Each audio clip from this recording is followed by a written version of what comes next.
உங்களுடன் ஸ்டாலின், நலம் காக்கும் ஸ்டாலின் இப்படிலாம் நிறைய திட்டங்களை தமிழ்நாடு அரசு தொடங்கி நடத்திக்கிட்டு இருந்தாங்க. ஸோ அதற்கு முட்டுக்கட்டை போடும் விதமாக, அந்த பேருக்கு முட்டுக்கட்டை போடும் விதமாக நேற்று உயர்நீதிமன்றம் ஒரு தீர்ப்பை கொடுத்துருக்காங்க. ரொம்ப நல்ல ஒரு தீர்ப்பு. ஸோ உயர்நீதிமன்றத்தோட இந்த தீர்ப்பு நம்ம கண்டிப்பாக வரவேற்கணும். இவங்க என்ன பண்றாங்கன்னா, எல்லாத்தையும் ஒரு பிரச்சாரத்துக்கான ஒரு கருவியாக யூஸ் பண்றாங்க. அரசுன்ற இன்ஸ்டிடியூஷன் திமுகவுக்கு சொந்தமான ஒரு இன்ஸ்டிடியூஷன் கிடையாது. அது மக்களுக்கு சொந்தமான ஒரு இன்ஸ்டிடியூஷன்.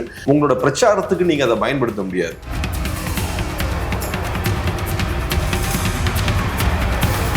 இப்ப உங்களுடன் ஸ்டாலின் திட்டத்தை நம்ம எடுத்துக்கிட்டோம்னா, ஏறக்குறைய 50 கோடி ரூபாய் அதுக்கு ஒதுக்கியிருக்காங்க. இந்த 50 கோடி ரூபாய் யாரோட பணம்? இது மக்களோட பணம். இன்னும் நமக்கு விழிப்புணர்வு வேணும். இப்ப 1000 ரூபாய் கொடுக்குறாங்கல்ல மாசம். இதுவே ஒரு வகையான எலெக்ஷன் கேம்பெயின் அப்படின்ற மாதிரி தான் பாக்குறேன். முன்னாடி என்ன பண்ணிட்டு இருந்தீங்க? எலெக்ஷனுக்கு முன்னாடி 1000 ரூபாய் 2000 ரூபான்னு ஓட்டு கொடுத்துட்டு இருந்தீங்க. இப்ப மாசம் 1000 ரூபான்றத கவர்மெண்ட் சார்பாவே கொடுக்குறீங்க. உங்களோட வேலை ஜாப்ஸை கிரியேட் பண்ணி தரணும். அது இல்லாம நீங்க இப்ப என்ன பண்ணிட்டு இருக்கீங்கன்னா, இந்த மாதிரி மாசம் எல்லாருக்கும் நீங்க சம்பளம் கொடுத்துட்டு இருக்கீங்க, ஃப்ரீயா சம்பளம் கொடுத்துட்டு இருக்கீங்க. இதெல்லாம் யாரு பே பண்றா? இது ஒன்றும் திமுகவோட பணம் கிடையாது. இது மக்களோட பணம். ஒரு 50-60 ஆண்டுகளா நேஷனல் லெவல்ல பவர்ஃபுல்லா இருக்கக்கூடிய பார்ட்டிஸ் தமிழ்நாட்டுக்குள்ள நுழையிறதுக்கு முயற்சி பண்ணிட்டே இருக்காங்க. அவங்களால உள்ள நுழைய முடியல. தமிழ்நாட்டுக்குள்ள அரசியல் ரீதியா தமிழ்நாட்டை கைப்பற்ற முடியல. ஸோ பாக்குறாங்க, தமிழ்நாட்டை ஏன் நம்மளால வென்றெடுக்க முடியல? தமிழ் மக்கள் தான் பிரச்சனை. ரைட்டு, அப்ப தமிழர்களை ரிப்ளேஸ் பண்ணிடுவோம் தமிழ்நாட்டிலேயே அப்படின்ற ஒரு இடத்துக்கு போன மாதிரியான ஒரு விஷயம் தான் இது. ஆபத்தான ஒரு விஷயம். இதை நம்ம ரொம்ப சீரியஸா பார்க்கணும். இப்ப சீமான் அவர்கள் சொன்னார் இல்லையா, அவர் ஈழ எடுத்துக்காட்டு தான் முன் வச்சார். இது அந்த மாதிரியான கதை தான். ஸோ அதனால கேர்ஃபுல்லா இருக்கணும். இதை ரொம்ப விஜிலண்டா நடக்கக்கூடிய ஒவ்வொரு விஷயங்களும் ரொம்ப விஜிலண்டா நம்ம வாட்ச் பண்ணணும். மக்கள்கிட்ட எடுத்துட்டு போகணும். மெயின் ஸ்ட்ரீம் மீடியா அதை கவர் பண்ணாது. பார்க்கக்கூடிய ஒவ்வொரு பார்வையாளர்களும் அதை மக்கள்கிட்ட போய் கண்டிப்பா அந்த விஷயத்தை கொண்டு போய் சேர்க்கணும். இது ரொம்ப சீரியஸான ஒரு விஷயம்.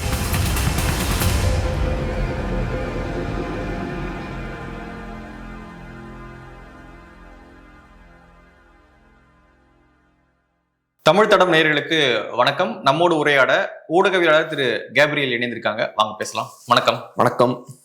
உங்களுடன் ஸ்டாலின், நலம் காக்கும் ஸ்டாலின் இப்படிலாம் நிறைய திட்டங்களை தமிழ்நாடு அரசு தொடங்கி நடத்திக்கிட்டு இருந்தாங்க. ஸோ அதற்கு முட்டுக்கட்டை போடும் விதமாக, அந்த பேருக்கு முட்டுக்கட்டை போடும் விதமாக நேற்று உயர்நீதிமன்றம் ஒரு தீர்ப்பை கொடுத்திருக்காங்க. அதிமுகவுடைய முன்னாள் அமைச்சர் சி.வி. சண்முகம் அவர்கள் தொடர்ந்த வழக்குல இந்த தீர்ப்பை கொடுத்திருக்காங்க. என்ன தீர்ப்பு அப்படின்னா, உங்களுடன் ஸ்டாலின், அந்த ஸ்டாலின் அப்படின்ற பேரை அரசியல்வாதிகளுடைய பேரை அரசு திட்டங்களுக்கு இப்படி சூட்டக்கூடாது அப்படின்னு சொல்லிட்டு ஒரு உத்தரவை போட்டிருக்காங்க. ஸோ எப்படி பாக்குறீங்க? இனிமே உங்களுடன் முதல்வர் வேணா போட்டுங்க, ஸ்டாலின் அப்படின்றதெல்லாம் போடக்கூடாதுன்னு சொல்லியிருக்காங்க. ரொம்ப நல்ல ஒரு தீர்ப்பு. ஸோ உயர்நீதிமன்றத்தோட இந்த தீர்ப்பு நம்ம கண்டிப்பா வரவேற்கணும். இவங்க என்ன பண்றாங்கன்னா, எல்லாத்தையும் ஒரு பிரச்சாரத்துக்கான ஒரு கருவியா யூஸ் பண்றாங்க. அரசுன்ற இன்ஸ்டிடியூஷன் திமுகவுக்கு சொந்தமான ஒரு இன்ஸ்டிடியூஷன் கிடையாது. அது மக்களுக்கு சொந்தமான ஒரு இன்ஸ்டிடியூஷன். உங்களோட பிரச்சாரத்துக்கு நீங்க அதை பயன்படுத்த முடியாது. அதுவும் எலெக்ஷன் வரும்போது உங்களுடன் ஸ்டாலின், உங்களோட நேம், உங்களோட போட்டோ எல்லாத்தையும் யூஸ் பண்ணி ப்ரொமோஷனுக்கு நீங்க அதை யூஸ் பண்ணக்கூடாது. இப்ப உங்களுடன் ஸ்டாலின் திட்டத்தை நம்ம எடுத்துக்கிட்டோம்னா, ஏறக்குறைய 50 கோடி ரூபாய் அதுக்கு ஒதுக்கியிருக்காங்க. இந்த 50 கோடி ரூபாய் யாரோட பணம்? இது மக்களோட பணம். ஸோ அப்படி இருக்கும்போது மக்களோட பணத்தை யூஸ் பண்ணி நீங்க உங்களோட பிரச்சாரத்தை நீங்க பண்றதுன்றது ரொம்ப தவறு. இன்ஃபேக்ட் நான் என்ன சொல்லுவேன்னா, இன்னும் நமக்கு விழிப்புணர்வு வேணும். இப்ப 1000 ரூபாய் கொடுக்குறாங்கல்ல மாசம். இதுவே ஒரு வகையான எலெக்ஷன் கேம்பெயின் அப்படின்ற மாதிரி தான் பாக்குறேன். வளர்ந்த நாடுகள்லாம் இப்படிலாம் பண்ண முடியாது. மாசம் ஒவ்வொரு ஃபேமிலிக்கும் 1000 ரூபாய் வேஸ்ட் பண்ணிட்டு இருக்காங்க. அது எப்படி சாதாரண மிடில் கிளாஸ்ல நீங்க பணம் வாங்குறீங்க? அதுக்கப்புறம் திமுக அரசு மாதம் பெண்களுக்கு உரிமை தொகை கொடுக்கறது திமுக அரசு அப்படின்ற மாதிரி சொல்றாங்க. ஆக்சுவலா இது மக்களோட பணம். மிடில் கிளாஸ்ல நீங்க பணத்தை ஸ்குவீஸ் பண்ணி ஏகப்பட்ட டாக்ஸை வாங்குறீங்க. அதுக்கப்புறம் மாசம் நீங்க இந்த மாதிரி பணத்தை கொடுக்குறீங்க. முன்னாடி என்ன பண்ணிட்டு இருந்தீங்க? எலெக்ஷனுக்கு முன்னாடி 1000 ரூபாய் 2000 ரூபான்னு ஓட்டு கொடுத்துட்டு இருந்தீங்க. இப்ப மாசம் 1000 ரூபான்றத கவர்மெண்ட் சார்பாவே கொடுக்குறீங்க. உங்களோட வேலை ஜாப்ஸை கிரியேட் பண்ணி தரணும். அது இல்லாம நீங்க இப்ப என்ன பண்ணிட்டு இருக்கீங்கன்னா, இந்த மாதிரி மாசம் எல்லாருக்கும் நீங்க சம்பளம் கொடுத்துட்டு இருக்கீங்க, ஃப்ரீயா சம்பளம் கொடுத்துட்டு இருக்கீங்க. இதெல்லாம் யாரு பே பண்றா? இது ஒன்றும் திமுகவோட பணம் கிடையாது. இது மக்களோட பணம். நம்ம கஷ்டப்பட்டு உழைக்கக்கூடிய பணம். இதை வச்சு நீங்க இன்ஃப்ராஸ்ட்ரக்சர் பில்ட் பண்ணணும். இதை வச்சு நீங்க இன்வெஸ்ட்மெண்ட்ஸை கொண்டு வரணும். எனக்கு நீங்க வேலை வாய்ப்பை ஏற்படுத்தி தரணும். அந்த வேலைகள் எல்லாம் பண்ணாம நீங்க ஃப்ரீயா பணத்தை டிஸ்ட்ரிபியூட் பண்ணிட்டு இருக்கீங்க. உங்களுக்கு ஓட்ஸ் வேணும் அப்படின்றதுக்காக ஃப்ரீயா நீங்க பணத்தை டிஸ்ட்ரிபியூட் பண்ணிட்டு இருக்கீங்க. ஸோ எல்லாத்தையுமே ஒரு விதமான ப்ரொபகண்டா, பிரச்சாரத்துக்காக நீங்க எல்லாத்தையுமே யூஸ் பண்றீங்க. எல்லா இடத்துலயும் உங்க பேரு, எல்லா இடத்துலயும் உங்களோட போட்டோ, திட்டங்கள் எல்லாத்துலயும் உங்களோட போட்டோ. இதெல்லாம் உங்க பணம் கிடையாது, இதெல்லாம் மக்களோட பணம். அரசுன்றது மக்களை ரெப்ரசென்ட் பண்ணக்கூடிய ஒரு இன்ஸ்டிடியூஷன். ஸோ அரசு சார்பா நீங்க பண்ணலாம். அதுல என்ன உங்களோட பேரு, உங்களோட போட்டோ எல்லாத்தையும் உள்ள கொண்டு வந்துட்டு இருக்கீங்க? இது வந்து அனுமதிக்க முடியாது. நீங்க அரசுல ஒரு ரோல் பிளே பண்றீங்க. ஒரு 5 வருஷம் அரசை நீங்க ரெப்ரசென்ட் பண்றீங்க. அவ்வளவுதான் உங்களுக்கும் அரசுக்குமான தொடர்பு. இதுல உங்க நேமையா உள்ள கொண்டு வரீங்க. எங்க பணத்தை செலவழிக்கிறதுக்கு உங்க நேமையா யூஸ் பண்றீங்க. அது ரொம்ப தவறான விஷயம். ஸோ இது வந்து எனக்கு ரொம்ப சந்தோஷமா இருக்கக்கூடிய ஒரு விஷயம். இன்னொரு முக்கியமான காரியம் என்னன்னா, நான் சொன்ன மாதிரி எல்லா இடத்துலயுமே இவங்க இந்த மாதிரி பப்ளிசிட்டிக்கு அரசு பணத்தை யூஸ் பண்றாங்க. ஒரு பஸ் ஸ்டாண்டா இருக்கட்டும், ஒரு பார்க்கா இருக்கட்டும், தெருவா இருக்கட்டும், எல்லா இடத்துலயும் பாருங்க கருணாநிதி அவரோட பேரை யூஸ் பண்ணிட்டு இருக்காங்க. ஏகப்பட்ட இடங்கள்ல அவரோட பேரை யூஸ் பண்றாங்க. லைப்ரரியா இருக்கட்டும், இதுவும் ஏறக்குறைய ஒரு பிரச்சாரம் தான். இப்ப தலைவர்களை மதிக்கணும், அதுல நமக்கு மாற்று கருத்தே கிடையாது. தமிழ்நாட்டுல ஏகப்பட்ட தலைவர்கள் இருக்காங்க, வரலாற்று முக்கியத்துவம் வாய்ந்த நிறைய தலைவர்கள் இருக்காங்க, பெரிய மன்னர்கள் இருக்காங்க.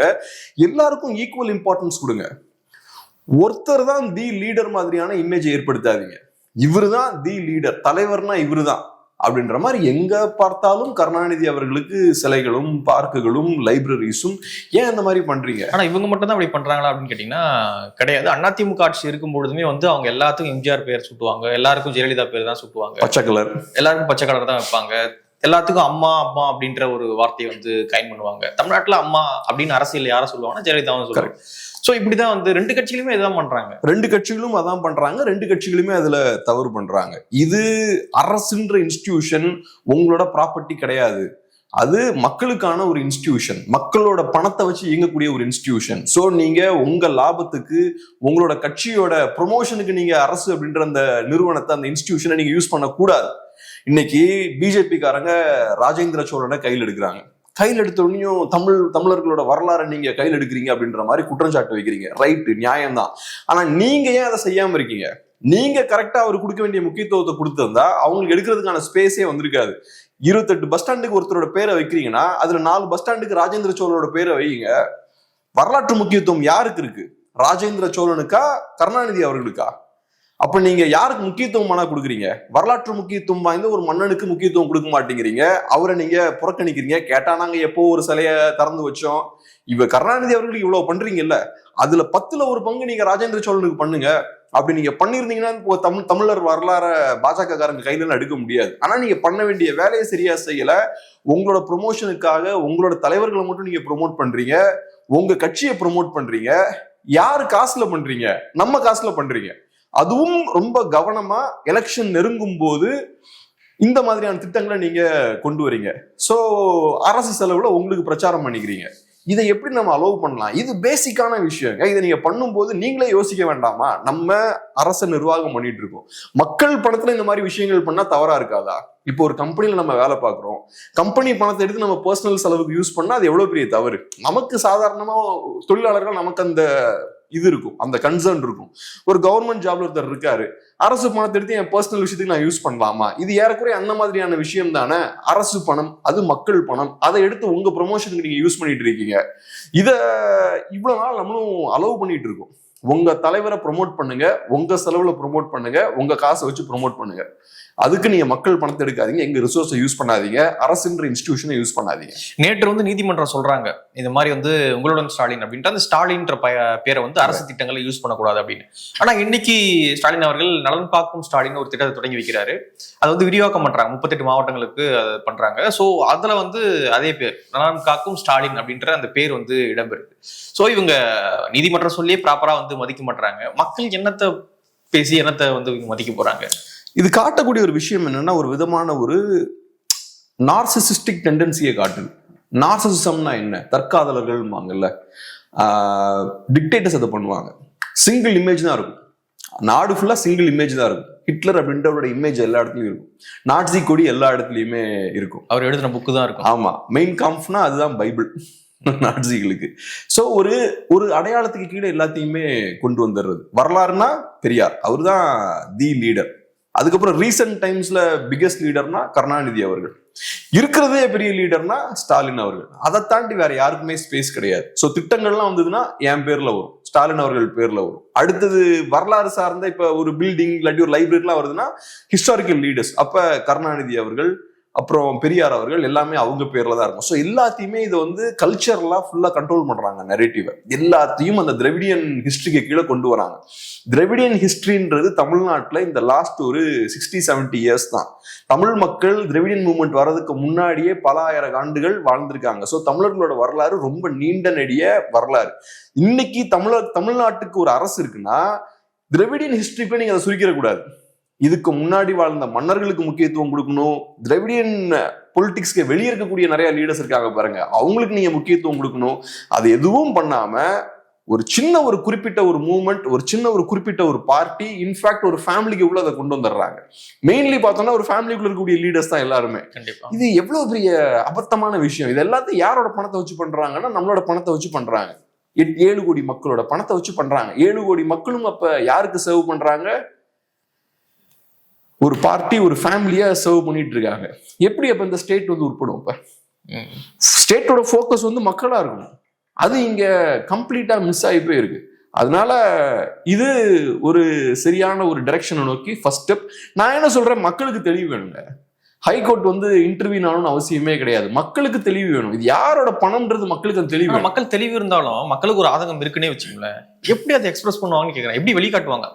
இன்னைக்கு யூஎஸ்லாம் பார்த்தோம்னா இந்த புரிதல் அவங்களுக்கு இருக்கு. டாக்ஸ் பணத்தை நீங்க சும்மா யூஎஸ்ல செலவு பண்ணிட முடியாது. ஒரு குரூப் கிட்ட இருந்து நீங்க டாக்ஸ் பணத்தை வாங்கிட்டு இன்னொரு இடத்துல நீங்க அதை பாட்டுக்கு பிடிச்ச மாதிரிலாம் இன்வெஸ்ட் பண்ண முடியாது. அப்ப மக்கள் கேள்வி கேட்கறாங்க, என் பணத்தை வாங்கி என்னோட அங்க கொடுத்துட்டு இருக்கேன்னு. சோ அந்த இப்ப பாருங்க, அவன் வந்து யுக்ரைனுக்கு பணம் கொடுத்தா ஏன் கொடுக்குறான்னு கேட்கறான். அவன் அந்த புரிதல் வேணும். என் பணம்னா அதுக்கு ஒரு அக்கௌண்டபிலிட்டி இருக்கணும். ஒவ்வொரு பணத்தையும் நீங்க எப்படி, ஒவ்வொரு ரூபாவையும் எப்படி செலவழிக்கிறீங்கன்றதுக்கு ஒரு கணக்கு இருக்கணும். உங்களுக்கு பிடிச்ச மாதிரி உங்க வசதிக்கெல்லாம் நீங்க செலவு பண்ணக்கூடாது. ஒரு திட்டம் இருக்குன்னா அது எனக்கு யூஸ்ஃபுல்லா இருக்கணும். உங்களுக்கு யூஸ்ஃபுல்லா இருக்கிற மாதிரியான ஒரு திட்டத்தை நீங்க கொண்டு வரக்கூடாது. அதுவும் எலெக்ஷன் டைம்ல உங்க வசதிக்கு ஏற்ற மாதிரி நீங்க அதை பண்ணக்கூடாது. அதையும் ஏதோ பெரிய புத்திசாலித்தனமா அவங்க செயல்படுற மாதிரி டிவில எல்லாம் பேசுறாங்க. திமுகவை பொறுத்தளவுல அரசு இயந்திரத்தை எப்படி யூஸ் பண்ண உங்களுக்கு தெரியும் எலெக்ஷன் டைம்ல. அது என் பணத்தை அவங்க தப்பா யூஸ் பண்ணிட்டு இருக்காங்க. அது என்ன பெரிய ஏதோ புத்திசாலித்தனம் மாதிரி அதை பேசிட்டு இருக்கீங்க. அது பெரிய ஒரு பிரச்சனை. ஒரு விஷயத்தை நார்மலைஸ் பண்றது. ஆமா, ஊழல் நடந்தா கூட ஊழல்லாம் முக்கியம் இல்லைங்க, ஜாதி பிரச்சனை தான் முக்கியம். சோ ஒரு விஷயத்தையும் எதெல்லாம் திமுக பண்ணுதோ அதெல்லாம் நார்மலைஸ் பண்றது. கரெக்ட். நார்மலைஸும் பண்றாங்க, அது கிரெடிட் வேற கொடுக்குறாங்க. இதுதோ பெரிய ஒரு இனோவேஷன் மாதிரி. ஏன்டா அரசு மிஷினரியை தப்பா யூஸ் பண்றது ஒரு இனோவேஷன். அது கேடித்தனம், தப்பு அது. ஸோ அதனால இந்த புரிதல் மக்களுக்கு வேணும். நமக்கு ஃபினான்ஸ் பத்தின புரிதல் வேணும். இந்த மாதிரி இப்ப நமக்கு இந்த 1000 ரூபாய் உரிமை தொகையெல்லாம் கொடுக்குறோம்ல, இதெல்லாம் பெரிய ஒரு தவறு என்ன கேட்டா. அந்த பணம் இருந்ததுன்னா நம்ம இன்ஃப்ராஸ்ட்ரக்சரை பல மடங்கு நம்ம பவர்ஃபுல்லா பெட்டர் ஆக்கலாம். இது மட்டும் கிடையாதுன்னா, இன்னொன்னு வந்து இலவச பயண பேருந்து இருக்கு இல்லையா பெண்களுக்கு, அதுவுமே என்ன பொறுத்தளவுக்கு வேண்டாம். கண்டிப்பா. ஏன்னா இந்த பக்கம் வந்து நீ ஒரு 10 ரூபா டிக்கெட் வந்து ஃப்ரீயா கொடுத்துட்டு, இந்த பக்கம் அவன் வீட்டுக்காரங்கிட்ட இருந்து நீ ஒரு நாள் வந்து 200 ரூபா 300 ரூபா வந்து வாங்கிட்டு இருக்க. நீ இதை மூடிட்டு நீ பஸ்ஸை கூட வந்து ஃப்ரீயா விடாம விட்டுரு. அவங்க 10 ரூபா கொடுத்து போயிட்டு போறாங்க. ஒரு பக்கம் 300 ரூபா வாங்கினா ஒரு பக்கம் 10 ரூபா ஃப்ரீயா கொடுக்குற மாதிரி அப்படின்ற. சோ இது எவ்வளவு பெரிய அவங்களோட ஸ்ட்ராட்டஜி என்னன்னா, இது தெளிவான ஒரு ஸ்ட்ராட்டஜி. அவங்கள பொறுத்தளவுல தமிழ் மக்களோட வாழ்வாதாரம் இன்க்ரீஸ் ஆச்சுன்னா நீங்க அரசை மதிக்க மாட்டீங்க. ஆனா அரசுகிட்ட இருந்து 1000 ரூபாய் வருதுன்னா நீங்க அரசை சார்ந்திருப்பீங்க. அரசுகிட்ட போய் நிப்பீங்க. நீங்க அப்ப நீங்க இங்க இருக்கக்கூடிய கட்சிகளை சார்ந்திருப்பீங்க. உங்களை கண்ட்ரோல் பண்றதுக்கு அவங்க யூஸ் பண்றாங்க. அதை விட்டுட்டு இந்த 1000 ரூபாய் இன்வெஸ்ட் பண்ண அவங்களுக்கும் தெரியும். இன்ஃப்ராஸ்ட்ரக்சர்லயும் நம்மளோட பொருளாதாரத்தை மேம்படுத்துறதுக்கு, இன்வெஸ்ட்மெண்ட்டை கொண்டு வரதுக்கு இந்த 1000 ரூபாய் யூஸ் பண்ண தெரியும் அவங்களுக்கு. அதை பண்ணா நீங்க மதிக்க மாட்டீங்கன்னா, நாளைக்கு உங்களுக்கு மாசம் 40-50 ரூபாய் சம்பளம் வந்ததுன்னா நம்ம அரசை பத்தி தான் நினைக்க மாட்டோம். நம்ம வேலையை பார்த்துட்டு போயிடுவோம். ஆனா இப்ப அவங்க என்ன பண்றாங்க, நம்ம அவங்களை டிபெண்டா இருக்கிற மாதிரியான ஒரு சூழலை ஏற்படுத்துறாங்க. சோ மக்கள் ஒரு செக்ஷன் வந்து அவங்க கிட்ட கையேந்து நிற்கக்கூடிய ஒரு நிலையை ஏற்படுத்துறாங்க. சோ நம்ம மேல அவங்களுக்கு கண்ட்ரோல் அதிகமாயிட்டு இருக்கு. இது ஒரு விதமான கண்ட்ரோல். ரஷ்யால இந்த விஷயம் தான் பண்ணாங்க. ரஷ்யாவை பொறுத்தளவுல எது வேணும்னாலும் மக்கள் அரசை சார்ந்திருக்கணும் அப்படின்ற ஒரு சூழல் இருந்தது. இது ரொம்ப தவறான ஒரு மெத்தட். அரசு கையில இவ்வளவு பவர் இருக்கக்கூடாது, மக்களும் அரசை சார்ந்து இருக்கக்கூடாது. அரசுன்ற இன்ஸ்டிடியூஷன் இவ்வளவு பெருசா இருக்கக்கூடாது. அதுக்கு வேற சில ரோல் இருக்கு. அதை மட்டும் பிளே பண்ணிட்டு சுருக்கமா அரசு செய்ய வேண்டிய வேலையை மட்டும்தான் செய்யணும். ஆனா இங்க எல்லாத்துலயும் அரசு மூக்க நுழைக்கிறது. எங்கெல்லாம் அரசு மூக்க நுழைக்குதோ அங்கெல்லாம் கரப்ஷன் இருக்கு. அப்புறம் இன்னொரு இஷ்யூவும் தமிழ்நாட்டில் இப்பொழுது பேசும் பொருளாக மாறி இருக்கு. சீமான் அவர்கள்லாம் அறிக்கை விட்டுருக்காரு. என்ன அப்படின்னா, தமிழ்நாட்டில் வராமல் இருந்தது அந்த இஷ்யூ, பீகாரோட நின்றுச்சு. பீகார்ல வந்து இந்த வாக்காளர் சிறப்பு சீர்திருத்தம் அப்படின்னு சொல்லிட்டு ஒரு இதை கொண்டு வந்து அங்க இருக்கக்கூடிய அங்க இருந்த வாக்காளர்கள் இப்பொழுது மைக்ரேட் ஆகி வேற என்ன போயிருந்தாங்க அப்படின்னா அங்க வந்து இப்பொழுது அவங்க பேரை நீக்கி விட்டுறது அப்படின்ற ஒரு முடிவு வந்து தேர்தல் ஆணையம் எடுத்திருந்தாங்க. சோ இதன் காரணமாக கிட்டத்தட்ட 65 லட்சம் வாக்காளர்களை வந்து நீக்கியிருக்காங்க அப்படின்றது பெரிய அதிர்ச்சியா இருந்தது. இதை எதிர்க்கட்சிகள் ஒரு அரசியலாகவும் மாத்திருந்தாங்க. நவம்பர் மாசம் பீகார்ல எலெக்ஷன் வருது. அதையொட்டி பிஜேபி ஆட்சி பிடிக்கணும் அப்படின்றதுக்காக இந்த விஷயத்தை வந்து செய்யறாங்க அப்படின்னு பகிரங்கமாக எதிர்க்கட்சிகள் அழுத்தத்தை பிஜேபி கொடுத்துட்டு இருந்தாங்க. இப்பொழுது தமிழ்நாட்டிலையும் அது பிரச்சனையாக உருவெடுத்திருக்கு. என்ன அப்படின்னா அங்க நீக்கின வாக்காளர்கள்லாம் இங்க வாக்காளர்களாக சேர போறாங்க. கிட்டத்தட்ட ஒரு 7-8 லட்சம் பேர் வந்து இங்க புதிய வாக்காளர்கள் பீகாரிகள் வந்து சேர போறாங்க அப்படின்றது வந்து பெரிய பேசு பொருளாக மாறி இருக்கு. ஸோ கிட்டத்தட்ட ஒரு 10% வெளிமாநிலத்தவர்கள் வாக்கு இங்க இருக்கு அப்படின்னா அவங்களுடைய வாக்குகள் வந்து வெற்றியை வந்து தீர்மானிக்கக்கூடிய இடத்துக்கு போய் நின்றுடும். தமிழ்நாட்டு அரசியல் கட்சிகள் என்ன பண்ணுவாங்க அப்படின்னா அப்புறம் அவங்களுடைய நலனையும் வந்து பார்த்து செயல்பட வேண்டிய கிட்டத்தட்ட ஒரு பிஜேபி அரசியல வந்து இங்க கூடிய லோக்கல் கட்சிகளும் செயல்பட வேண்டிய ஒரு நிலைக்கு தள்ளப்படும் அப்படின்ற ஒரு அரசியலை வந்து இப்போ பண்ணிட்டு இருக்காங்க. எப்படி பாக்குறீங்க? அதான் இப்ப தமிழ்நாட்டை பொறுத்தளவுல சிம்பிளா நடக்கக்கூடிய விஷயம் என்னன்னா, ஒரு 50-60 ஆண்டுகளா நேஷனல் லெவல்ல பவர்ஃபுல்லா இருக்கக்கூடிய பார்ட்டிஸ் தமிழ்நாட்டுக்குள்ள நுழையிறதுக்கு முயற்சி பண்ணிட்டே இருக்காங்க. அவங்களால உள்ள நுழைய முடியல. தமிழ்நாட்டுக்குள்ள அரசியல் ரீதியா தமிழ்நாட்டை கைப்பற்ற முடியல. அதுக்கான காரணம் என்ன? தமிழ் மக்கள் பிரத்யேக குணத்தோட இருக்காங்க. இவங்களுக்குன்னு யூனிக்கான அடையாளம் இருக்கு, கல்ச்சர் இருக்கு, ட்ரெடிஷன் இருக்கு, ஹிஸ்டரி இருக்கு. ஸோ அதெல்லாம் இருக்கும்போது இந்த மக்களை வென்றெடுக்க முடியல அரசியல் ரீதியா. ஸோ பாக்குறாங்க தமிழ்நாட்டை ஏன் நம்மளால வென்றெடுக்க முடியல, தமிழ் மக்கள் தான் பிரச்சனை. ரைட்டு, அப்ப வெளில இருந்து நம்ம நாட்டிலே உள்ள இறக்கிடுவோம். இங்க மக்கள் தானே பிரச்சனை, நம்ம நாட்டுல உள்ள இறக்கிடுவோம், தமிழர்களை ரிப்ளேஸ் பண்ணிடுவோம் தமிழ்நாட்டிலேயே அப்படின்ற ஒரு இடத்துக்கு போன மாதிரியான ஒரு விஷயம் தான் இது. ஆபத்தான ஒரு விஷயம். இதை நம்ம ரொம்ப சீரியஸா பார்க்கணும். ஏன் நான் ரொம்ப சீரியஸா பார்க்கணும்னு சொல்றேன்னா, இதை யாரும் பேச மாட்டாங்க. இத நாம் தமிழர் கட்சி பேசுறாங்க, சீமான் பேசுறாரு. அதை தாண்டி நான் அதை சொல்றேன், முக்கியமான கட்சிகள் யாரும் பெருசா எடுக்க மாட்டாங்க. பிஜேபி எடுக்க மாட்டாங்க, காங்கிரஸ் எடுக்க மாட்டாங்க, திராவிட கட்சிகளும் எடுக்க மாட்டாங்க. திமுக எல்லாத்தையுமே ஒரு பிரச்சாரமா மாத்துவாங்க, இதையும் ஒரு பிரச்சாரமா மாத்துவாங்க. வெளிமாநிலத்தவர்கள்லாம் வராங்க, பிரச்சனை அப்படி இப்படின்னு பேசுவாங்க. ஆனா சீரியஸா எடுத்து அதுக்கு ஒரு தீர்வு காண மாட்டாங்க. எப்படி நீட்டை ஒரு பிரச்சாரமா அவங்க பயன்படுத்தினாங்க, அதே மாதிரிதான் இதையும் யூஸ் பண்ணுவாங்க. ஸோ அதனால தமிழ் மக்கள் இதை ரொம்ப கேர்ஃபுல்லா இதை வாட்ச் பண்ணணும். இது நீட் மாதிரிலாம் கிடையாது. நீட் முக்கியமான இஷ்யூ தான், அதை விட பல மடங்கு முக்கியமான இஷ்யூ. நம்ம புரிஞ்சுக்க வேண்டிய விஷயம் என்னன்னா, இப்ப வெளிமாநிலத்தவர்கள் தமிழ்நாட்டுக்கு நிறைய பேர் வராங்க. அவங்களோட தேவை நமக்கு இருக்கு. ஸோ அவங்க உள்ள வரும்போது நம்ம என்ன சொல்றோம், அவங்க வேலை பார்க்க வராங்க, சீப்பா ஒர்க் பண்றாங்க. ஸோ நம்மளோட சிறு பெரு முதலாளிகளுக்கு அவங்க தேவைப்படுறாங்க. ஸோ அந்த மாதிரி ஒர்க் பண்றாங்க. ஓகே, அவங்களுக்கு நல்ல ஊதியம் கொடுக்கணும்னு சொல்றாங்க. கரெக்ட், ஒர்க் பண்றாங்க, நல்ல ஊதியம் கொடுக்கணும். சில நேரங்களில் ரேஷன் கார்டெல்லாம் கொடுக்கணும். ஏன்னா அவங்களோட உழைப்பை இங்க செலுத்துறாங்க. அப்படி இருக்கும்போது அவங்களுக்கு சில சலுகைகளும் நம்ம செஞ்சு தரணும், பாவப்பட்ட மக்கள் அப்படின்ற மாதிரிலாம் சொல்றாங்க. இது எல்லாத்தையும் நம்ம எதுக்காக அலோவ் பண்றோம்? தமிழ் மக்களோட தேவையிலிருந்து அலோவ் பண்றோம். தமிழ் மக்களுக்கு லேபர் தேவைப்படுது, சீப் லேபர் தேவைப்படுது. ஸோ அங்கிருந்து நம்ம சீப் லேபரை கொண்டு வரோம். ஸோ நம்ம புரிஞ்சுக்க வேண்டிய விஷயம் என்னன்னா, எல்லாமே தமிழ் மக்கள் பாயிண்ட் ஆஃப் வியூல இருந்தா நம்ம இந்த விஷயத்தை அப்ரோச் பண்ணணும். அதே மாதிரி தமிழ் மக்கள் நல்லா இருக்கணும்னா தமிழ்நாட்டு அரசியல் தமிழ் மக்களோட கண்ட்ரோல்ல இருக்கணும். ஸோ இப்ப வெளிமாநிலத்திலிருந்து உள்ள வரக்கூடிய ஒருத்தர் கையில பொலிட்டிக்கல் கண்ட்ரோல் போச்சுன்னா அது தமிழர் நலனுக்கு எதிராக போகும். ஏன்னா மற்ற அவங்களோட வரலாற்று பின்புலம் வேற, அவங்க வேற ஒரு சோசியல் கண்டிஷன்ல இருந்து இங்க வராங்க, அவங்களோட தாட் ப்ராசஸ் கம்ப்ளீட்டா வேற, அவங்களோட பொலிட்டிக்கல் ஐடியாலஜி வேற, நம்மளோடது கம்ப்ளீட்டா வேற. அப்படி இருக்கும்போது அவங்களோட பாப்புலேஷன் இன்க்ரீஸ் ஆக அவங்களோட பொலிட்டிக்கல் ரெப்ரசன்டேட்டிவ்ஸும் இங்க ஸ்ட்ராங் ஆவாங்க. அவங்க யார அரசியல் ரீதியா யாரை தேர்ந்தெடுக்கிறாங்களோ அவங்களும் இங்க பலம் பெற ஆரம்பிப்பாங்க. அது தமிழ்நாட்டுக்கு நல்லது கிடையாது. அங்க இருக்கக்கூடிய அதே கட்சிகள் இங்க பலம் பெற ஆரம்பிச்சாங்கன்னா பொருளாதார ரீதியா நம்மளும் அவங்கள மாதிரியே மாறிடுவோம். இன்னைக்கு நம்ம ஏன் பொருளாதார ரீதியா ஸ்ட்ராங்கா இருக்கோம்னா, நம்ம வரலாற்று ரீதியா ரொம்ப டிஃப்ரெண்டான ஒரு பாதையில வரும், நமக்கு ஒரு யூனிக்னஸ் இருக்கு, நம்ம கல்ச்சர்லாம் ரொம்ப டிஃப்ரெண்டா இருக்கும். ஸோ அதனால பொருளாதார ரீதியாவும் டிஃப்ரெண்டா இருக்கும், அவங்களோட ரொம்ப டிஃப்ரெண்டா இருக்கும். நாளைக்கு நீங்க இந்த அடையாளத்தை எல்லாத்தையும் உடைச்சாச்சு, பொலிட்டிக்கலா எனக்கும் உனக்கு வித்தியாசம் இல்லைன்னா எக்கனாமிக்கலாவும் எனக்கும் உனக்கு வித்தியாசமே இருக்காது. நான் யூபி கண்டிஷனுக்கு நானும் வந்துருவேன், பெர் கேபிட்டா இன்கம் அவன் அளவுக்கு எனக்கும் கம்மி ஆயிடும். ஸோ அதனால இது முக்கியமான இஷ்யூ. இங்க இருக்கக்கூடிய அந்த தனித்துவத்தை அடிச்சு உடைச்சாச்சுன்னா இங்க இருக்கக்கூடிய பொருளாதாரம் எல்லாமே கிரஷ் ஆயிரும். இங்க இருக்கக்கூடிய ஒவ்வொரு கட்சிகளும் இதை சீரியஸா எடுக்கணும், என்டிகேவும் இதை சீரியஸா எடுக்கணும். என்டிகேவுக்கு இது பெரிய ஒரு வாய்ப்பு.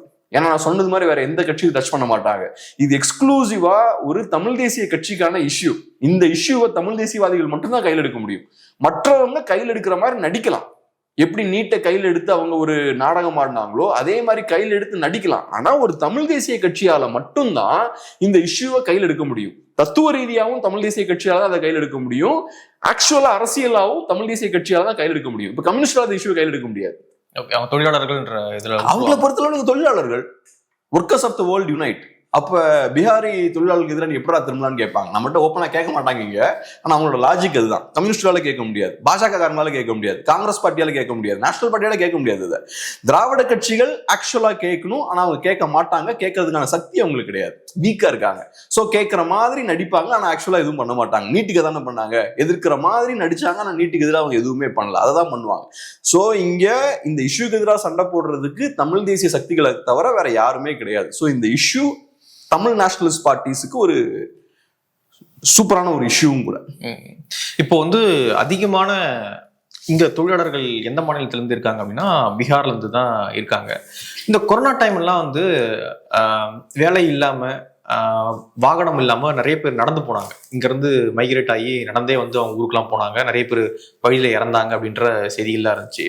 ஒரு நாட்டுல நம்ம வளர்றோம், இந்தியாவை எடுத்துப்போம், ஒரு நாட்டுல வந்து நம்ம வளர்றோம் அப்படின்னும் பொழுது இவ்வளவு பெரிய மைக்ரேஷனை வச்சுக்கிட்டு எல்லா ஸ்டேட்டும் டெவலப் ஆகாம ஒரு இந்தியா வந்து எப்படி ஓவராலா டெவலப் ஆகும் அப்படின்னு நினைக்கிறீங்க?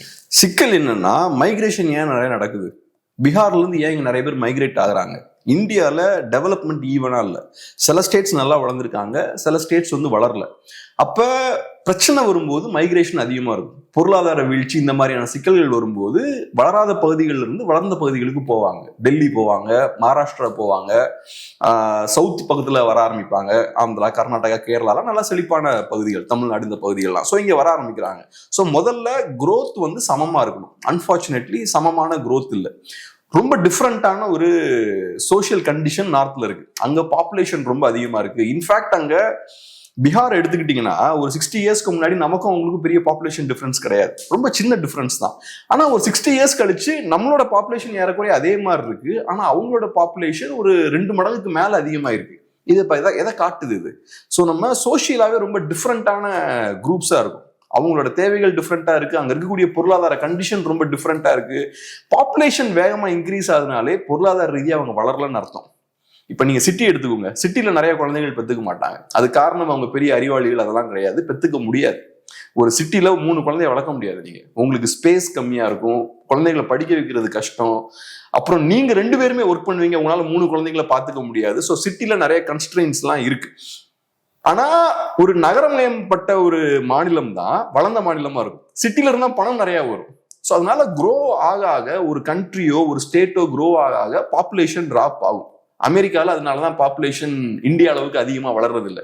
யூரோப்லாம் டிராப் ஆயிட்டு இருக்குன்றாங்க, மைனஸ்ல போயிட்டு இருக்குன்றாங்க. ஸோ அதனால கல்ச்சர்லாம் அங்க நிறைய பாப்புலேஷன் இருக்குனாலே பொருளாதார ரீதியா அவங்க வீக்கா இருக்காங்க அப்படின்ற விஷயத்த நம்ம புரிஞ்சுக்கணும். ஸோ இந்த சிக்கல்கள்லாம் இருக்கு. இந்த டிராஸ்டிக்கான மைக்ரேஷனை ஸ்டாப் பண்ணணும்னா இதை நம்ம மாற்றணும். இந்தியான்றது ஒரு நாடு, ஓரளவுக்கு அந்த குரோத்தை வந்து ஈவன் ஆக்கணும். அதுக்குன்னு வளர்ந்த நாடுகளை நீங்க வீக் ஆக்கிறாதீங்க, அது கிடையாது. 2 வகை இருக்கு. நீங்க சமமாக்கணும்னா ஒண்ணு வளர்ந்த நாடுகள், வளர்ந்த ஸ்டேட்ஸ் எல்லாம் நீங்க பலவீனப்படுத்தினாலும் சமமாயிரும். நான் என்ன சொல்றேன், கீழே இருக்கக்கூடிய மாநிலங்களையும் மேலே ஏத்துங்க. அப்படி ஏத்தும் போது ஒரு சமநிலை வந்து ஏற்படும். அப்ப இங்க இருந்து பெரிய நம்பர்ல அங்க போக வேண்டிய தேவை இருக்காது, அங்க இருந்தும் பெரிய நம்பர்ல இங்க வர வேண்டிய தேவை இருக்காது. அதுதான் இங்க பிரச்சனைன்னு பாக்குறேன். ஓகே, இது வந்து சில கட்சிகள் வந்து ஒரே பார்வையில வந்து அணுகுறாங்க அப்படின்னு நினைக்கிறேன். என்ன அப்படின்னா, தொழிலாளர்கள் வந்து இங்க தட்டுப்பாடா இருக்காங்க, ஸோ சீப்பான லேபர்ஸ் வந்து இங்க தேவைப்படுறாங்க, அது வந்து முதலாளிகளுக்கு யூஸ்ஃபுல்லா இருக்கு. ஸோ அங்க இருந்து தொழிலாளர்கள் இங்க வராங்க, வேலை செய்யறாங்க, இங்க இருக்காங்க, கொஞ்ச நாள் கழிச்சு போறாங்க அப்படின்றது அவங்களுடைய பார்வையா இருக்கு. ஆனா இதை வந்து சோசியலாவும் நம்ம பார்க்க வேண்டியது என்ன அப்படின்னா, சமூகத்துல வந்து அங்கிருந்து வரக்கூடிய நிறைய தொழிலாளர்களால இங்க குற்றச்சம்பவங்கள் வந்து நடைபெறதையும் நம்மளால நிறைய இடங்கள்ல இப்போ ரீசெண்டாக கூட இந்த கும்டிப்பூண்டி பக்கத்துல திருவள்ளூர்ல ஒரு பள்ளி மாணவி நடந்தது. அதன் பிறகு நேற்று ஒரு நியூஸ் பார்த்தேன். என்ன அப்படின்னா, இயற்கை உபாதை கழிக்க போனா ஒரு பள்ளி மாணவி, அவங்கள வந்து ஒரு வட மாநிலத்தை வந்து ரேப் பண்ண ட்ரை பண்ணியிருக்காப்புல, கத்திர உடனே ஓடிட்டு இப்ப கைது பண்ணியிருக்காங்க. ஸோ இது போன்ற சம்பவங்கள் வந்து தொடர்ச்சியாக தமிழ்நாட்டில் அதிகரிச்ச வண்ணம் இருக்கு. அப்புறம் திருட்டு என்கவுண்டர் கூட பண்ணாங்க வேளச்சேரியில் ஒரு ராபரியில. ஸோ இப்படியான விஷயங்கள் நடந்துகிட்டு இருக்கு. ஸோ யாரு வராங்க யாரு வெளியே போறாங்க அப்படின்ற கணக்கே நம்ம கிட்ட கிடையாது. அதனாலதான் 13 நாள் ஆச்சு அந்த ரேப் குற்றவாளி வந்து கண்டுபிடிக்க. ஏன்னா தெரியல காவல்துறைக்கு யார் அவன், என்ன, எங்க இருந்து வந்திருக்கான் அப்படின்ற விவரங்கள் வந்து காவல்துறைக்கு தெரியல. இதை நான் பண்ணியிருந்தேன், நீங்க ஏதோ குற்றச்சம்பளம் ஈடுபட்டு கரெக்டா கண்டுபிடிச்சிருவாங்க. ஏன்னா எல்லாமே அரசு கிட்ட இருக்கு. சோ இதனாலதான் வந்து தமிழ் தேசிய அரசியல் என்ன சொல்லுது அப்படின்னா, இன்னர் லைன் பர்மிட் கொண்டு வாங்க. இன்னர் லைன் பர்மிட் என்பது ஒரு விசாவோ அல்லது பாஸ்போர்ட்டோ அப்படி கிடையாது. அவங்களோட டீடைல்ஸ் வந்து இங்க தமிழ்நாடு அரசு சேகரிக்கும், வேற ஒண்ணுமே கிடையாது. அப்படின்னா இங்க வந்து குற்றச்சம்பவங்கள் ஈடுபடும் பொழுது டக்குன்னு அவங்களை வந்து பிடிக்க முடியும். அவங்களுக்கு ஒரு பயம் இருக்கும், ஒரு அக்கௌண்டபிலிட்டி இருக்கும். இங்க இருக்கும், நம்ம தகவலை கொடுத்துருக்கோம், ஸோ நம்ம கொஞ்சம் கேர்ஃபுல்லா இருக்கணும் அப்படின்ற ஒரு பயமும் அவங்களுக்குள்ள இருக்கும். இது எதுவுமே இல்லாதனால நம்ம ஐடென்டிட்டி என்ன இருக்க போதீங்க அப்படின்ட்டு குற்றச்சம்பவங்கள் ஈடுபட்டு ஈஸியா போய் இந்த சாம்பல் பள்ளத்தாக்கில் பதுங்குற மாதிரி பதுங்கிறானுங்க. இங்க இருக்கிற ஒரு காவல்துறை தான் அதை ஸ்ட்ரகிள் பண்ணி ஃபேஸ் பண்றாங்க. ஸோ இந்த இன்னர் லைன் பர்மிட் அப்படின்ற விஷயத்தை எப்படி பாக்குறீங்க? அது இன்னைக்கான காலகட்டத்தில் நான் அது ரொம்ப அவசியம் அப்படின்னு நினைக்கிறேன். அதுக்குள்ள போலாம். நீ இன்னொன்று விஷயம் சொன்னீங்க இல்லையா, நிறைய வன்முறை சம்பவங்கள்லாம் வருது, பிரச்சனைகள் வருது, அதெல்லாம் சொன்னீங்க இல்லையா, அது நடக்குது. இன்னொரு சைட்ல சாதாரண ஒரு டீ கடையில இருக்கலாம். ஒரு டீ மாஸ்டர் பார்த்தோம்னா அந்த டீ கடையில வேலை பார்க்குறவங்க எல்லாம் ஹிந்திக்காரங்களா இருப்பாங்க. டீ குடிக்கிறவங்களுக்கும் அங்கே வேலை பார்க்குறவங்களுக்கும் இடையே சண்டை வரும். ஹோட்டலில் பார்த்தோம்னா நிறைய சின்ன சின்ன பிரச்சனைகள்லாம் வரும். இதெல்லாம் ஏன் வருதுன்னு பார்த்தோம்னா, யூஸ்வலா யூரோப் நல்ல எக்ஸாம்பிள். இப்போ யூரோப்ல பெரிய அளவில் மைக்ரேஷன் நடந்துட்டு இருக்கு. நிறைய இமிகிரன்ஸ் வந்து உள்ள புகுறாங்க. இப்போ ஃபுல்லாக அங்கே ரைட் விங் பார்ட்டிஸ்லாம் பவருக்கு வர ஆரம்பிச்சிட்டாங்க. இமிகிரேஷனை சீரியஸான ஒரு இஷ்யூவா பார்க்குறாங்க. அங்கே பெரிய பிரச்சனைகளும் வர ஆரம்பிக்குது. இதனால அங்க ஏற்கனவே சில மக்கள் இருக்காங்க, அவங்களுக்குன்னு சில கலாச்சாரங்கள் இருக்கு, வரலாறு இருக்கு, பண்பாடு இருக்கு. புதுசா வேற ஒரு இடத்துல இருந்து புதுசா இன்னொரு குரூப் வரும்போது ஒரு ஃபிக்ஷன் கிரியேட் ஆகுது, ஒரு முரண் ஏற்படுது. ரெண்டு குரூப்புக்கும் நிறைய சண்டை.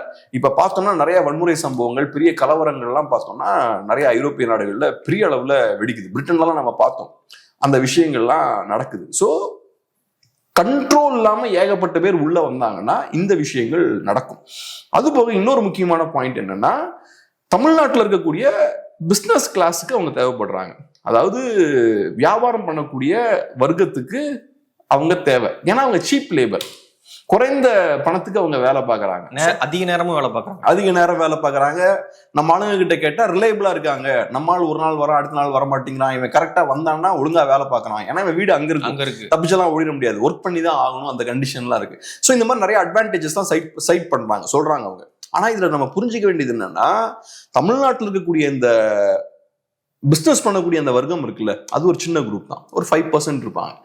நம்ம அவங்களோட நலன்ல இருந்து மட்டுமே இதை பார்க்க கூடாது, ஒட்டுமொத்த தமிழ்நாட்டோட நலன்ல இருந்து பார்க்கணும். அஃப்கோர்ஸ் பிசினஸ் கம்யூனிட்டியும் நம்மளோட தமிழ் மக்கள் கண்டிப்பா பிசினஸ் வந்து எமர்ஜ் ஆகும்போது தான் ஒரு கண்டிப்பா கண்டிப்பா. ஆனா நம்ம சொசைட்டிய அவங்க பாயிண்ட் ஆஃப் வியூல மட்டும் பார்க்க கூடாது, ஒட்டுமொத்தமா தமிழர்கள் அப்படின்ற மாதிரியும் பார்க்கணும். ஸோ இன்னைக்கு என்ன ஆகுதுன்னா, கண்ட்ரோலே இல்லாம ஏகப்பட்ட பேர் உள்ள வரும்போது இங்க ஒரு இம்பேலன்ஸ் கிரியேட் ஆகுது. எப்பவும் ஒரு பொருள் இருக்குன்னு வச்சுப்போம், ஒரு ஆப்பிள் இருக்கு, அந்த ஆப்பிளோட சப்ளை அதிகமாச்சுன்னா என்ன ஆகும்? அதோட வரத்து அதிகமாச்சுன்னு வச்சுப்போம், மார்க்கெட்ல அதோட விலை குறைஞ்சிரும், டிராப் ஆயிரும். அதே மாதிரிதான் லேபர், தொழிலாளர்கள் இருக்காங்க பாருங்க, அவங்களோட வரத்து அதிகமானாலும் லேபரோட வேல்யூ கம்மியாயிரும். இன்னைக்கு 100 ரூபா சம்பாதிக்கிறாங்கன்னு வச்சுப்போம், நாளைக்கு எக்ஸ்ட்ரா ஒரு 100 பேர் உள்ள வராங்கன்னு வச்சுப்போம், அப்ப லேபரோட வேல்யூ கம்மியாயிரும். ஏன்னா 100 ரூபா கொடுத்து வேலை வாங்கணும்னு அவசியம் இல்லை, வேலை செய்யறதுக்கு இன்னும் நிறைய பேர் இருக்காங்க, 50 ரூபா வரியா இல்லையா, அப்ப நான் அவனை எடுத்து போட்டுருவேன். ஸோ அப்ப என்ன ஆகுது, லேபரோட வேல்யூ இங்க கம்மியாகுது. அப்ப தமிழ் மக்களோட சேலரி இன்கம் இருக்கு பாருங்க, அது டிராப் ஆகுது. ஸோ இப்போ நீங்க சாதாரணமா கட்டுமான தொழிலில் ஈடுபடக்கூடிய தமிழர்களை கேட்டீங்கன்னா, எங்களுக்கு நீங்க வேலை கிடைக்க மாட்டேங்குது, கம்மியா கிடைக்குது, ஏன்னா எங்களோட வேலையை ஃபுல்லாக அவங்க ரிப்ளேஸ் பண்ணிட்டாங்க. எங்களால டிமாண்ட் பண்ணி எக்ஸ்ட்ரா சேலரி வாங்க முடியல. எக்ஸ்ட்ரா சேலரி நாங்க டிமாண்ட் பண்ணி வாங்கணும்னா எங்களை தூக்கி போட்டு அவங்கள உள்ள எடுத்துடுறாங்க. நீங்களாம் ஸ்ட்ரைக்லாம் பண்ணி வாங்கிக்கிறீங்க, எங்களால எதுவும் பண்ண முடியல.